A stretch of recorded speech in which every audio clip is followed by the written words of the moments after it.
Hey guys, I'm packing a bunch of tools today because I am going to get a new fuel injection pump for the Range Rover. Um, this one has been a problem since I got it.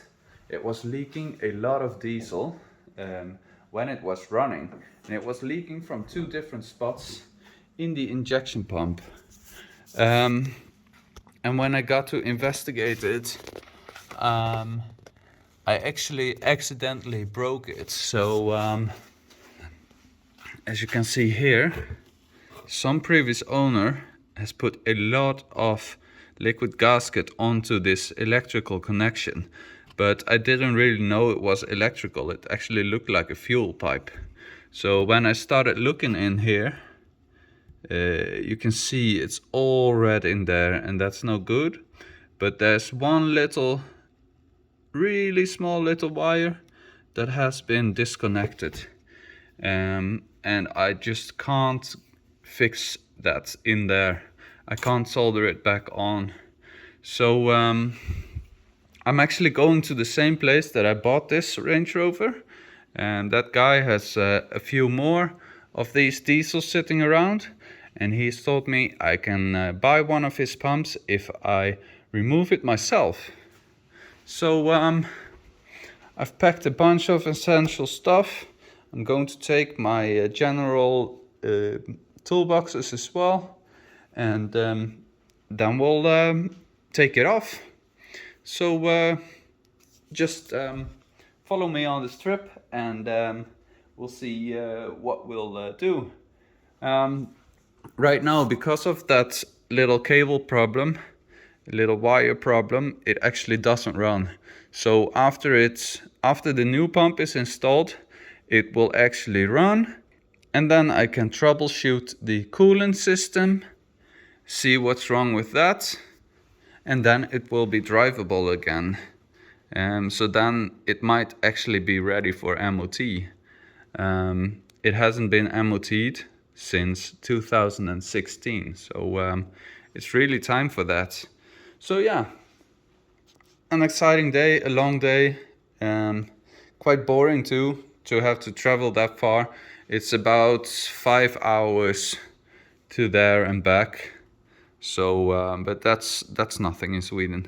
So yeah, loading up the Volvo and going for a little trip.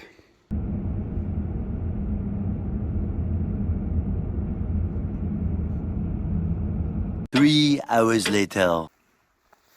Okay, so we have arrived, well, we're back at this place where there are a bunch of Land Rovers, and this is the Land Rover which I'm going to harvest a fuel injection pump from. It's located right down there. So what we're going to do is we're going to remove the intake manifold, some pipes there. We are going to remove the fan belt and the fan itself, the fan shroud as well, and then we'll see what else we are going to remove. I'll just show you step by step basically, and we'll get the job done. So I got a bunch of tools with me. I have some more in the car just in case. So I think we are going to make this happen.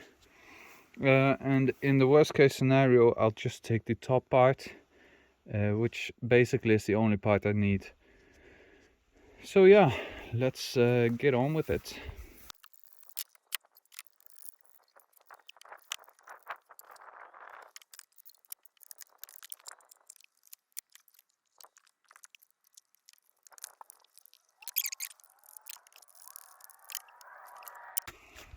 So here are all the nuts, and they go on each side of the intake for each cylinder. So I've undone all those, and now we'll have to undo those two as well, which mount the plenum, and then we can take it off.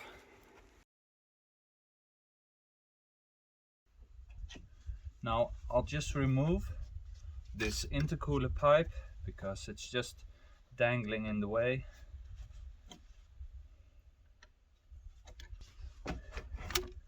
and we'll remove this coolant hose as well.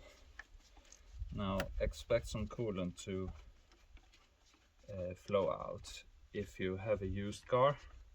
This one hasn't been used in a very long time, but it still sounds like there's some coolant in there. Yep. So we'll let that drain out the bottom before we pull it off on the engine side as well.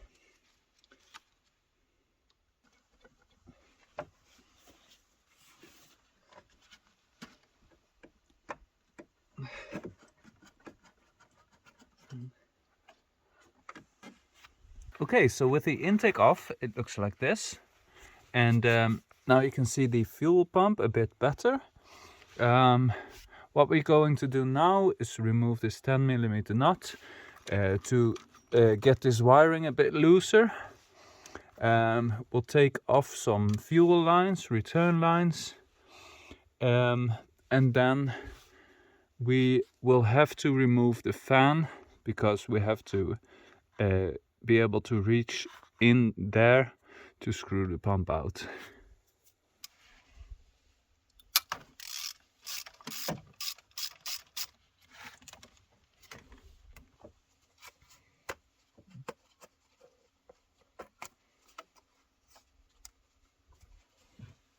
Okay, now this is loose. Now there's a stop solenoid wire on the back of the pump. It's an 8mm nut, which you have to loosen to get it off. Okay, and to access the stop solenoid wire, I actually have to loosen this return line, and that's a 17.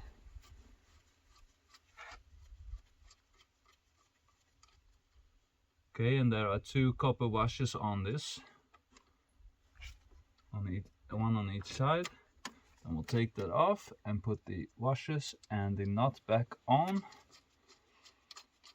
to keep it as clean as possible. Yes.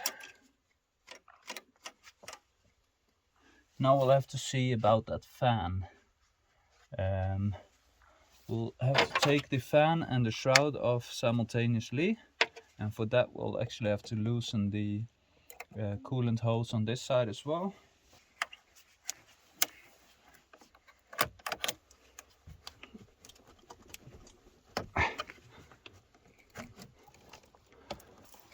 And we might as well loosen this washer fluid filler neck. That's only held on with a 10mm bolt, so you can move it out of the way.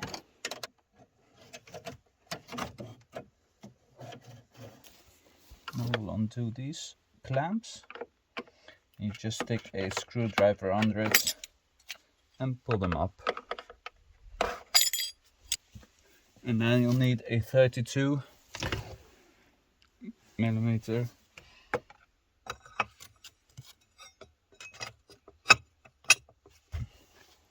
on the fan, and it's a reverse thread, right-hand thread, so righty loosey, lefty tighty. And I'll have to see how I'm going to get it off, because everything is spinning.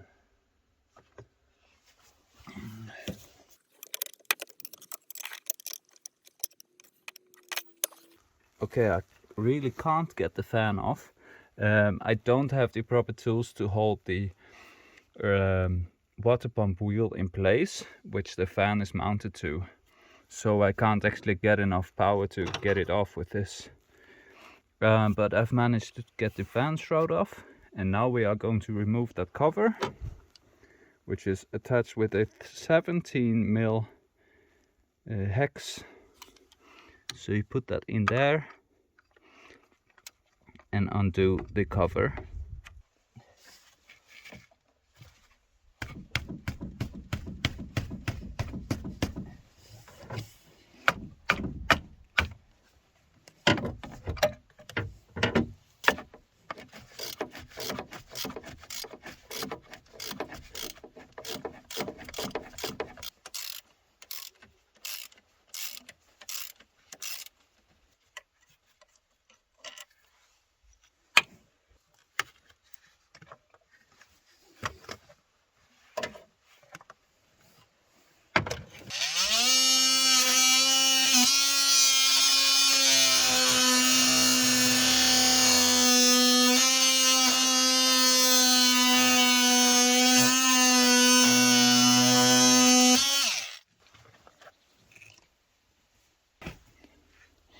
Okay, so this didn't go according to plan.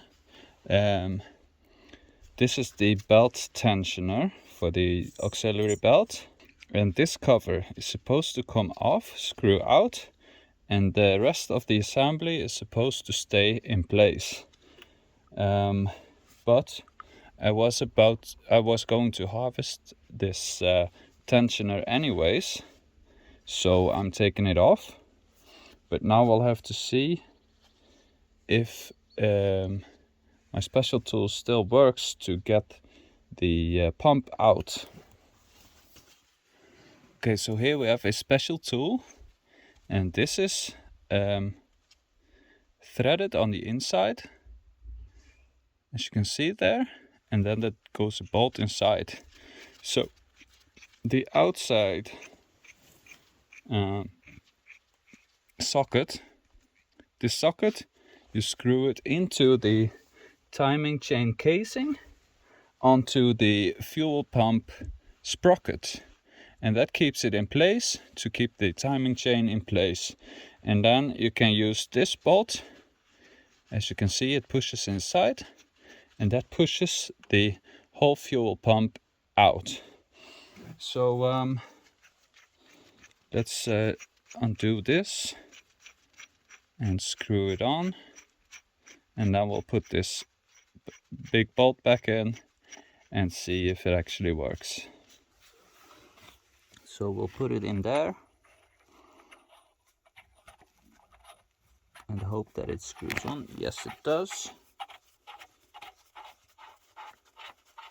There we go. Let's see if we can tighten it a bit. There we go, then it's tight. And now we'll put the bolt in, like so. There we go. So now it's all prepared to take the fuel pump out.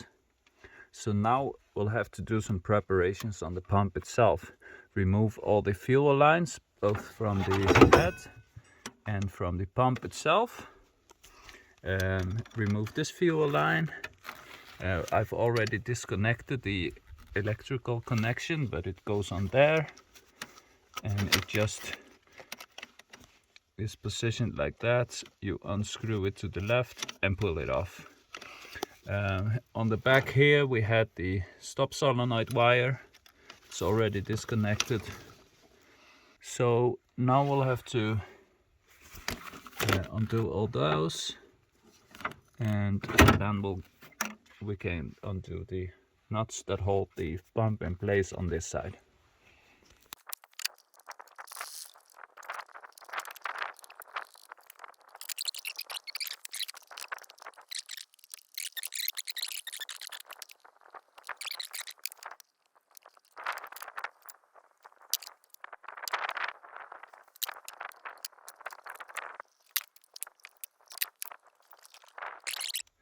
Okay, so here's the back of the pump, and as you can see, there are the connections for the fuel lines, and the lower ones were really hard to reach with a normal wrench. So now that I've removed 4 of them, I can take off the last 2 as well.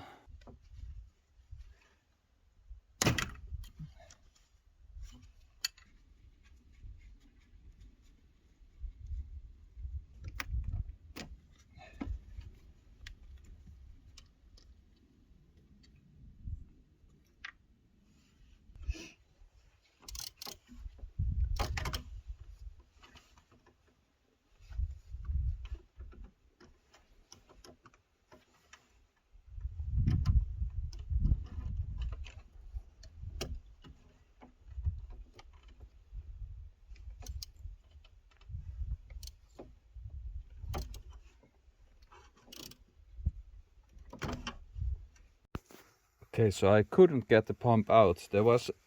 It is loose, and I couldn't feel anything holding it, holding against it. But I forgot to take this nut off. So there's a nut on here, and that goes on the axle of the injection pump. It's a 19mm, and you have to take that off before you can actually take the whole pump out. So I'll do that quickly, and then the pump is out.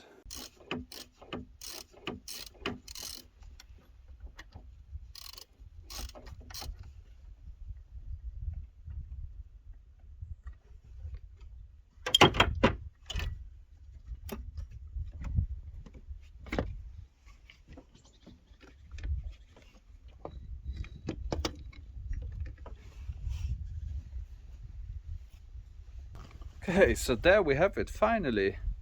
It took a while, but it wasn't a hard job at all. Yeah,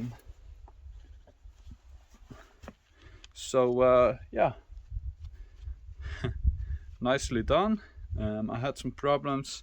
There was a bracket holding it in these two holes. It wasn't even attached, but the bracket itself was attached to the engine, so that was holding me back.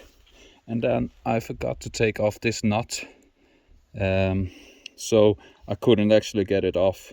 But now it's all removed, and I hope that this will work.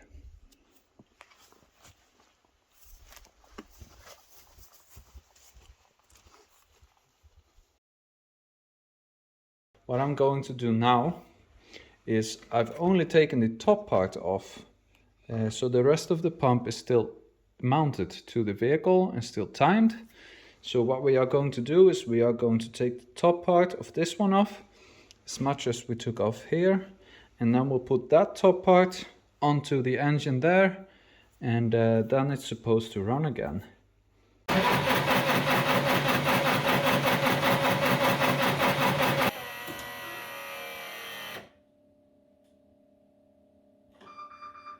Engine disabled.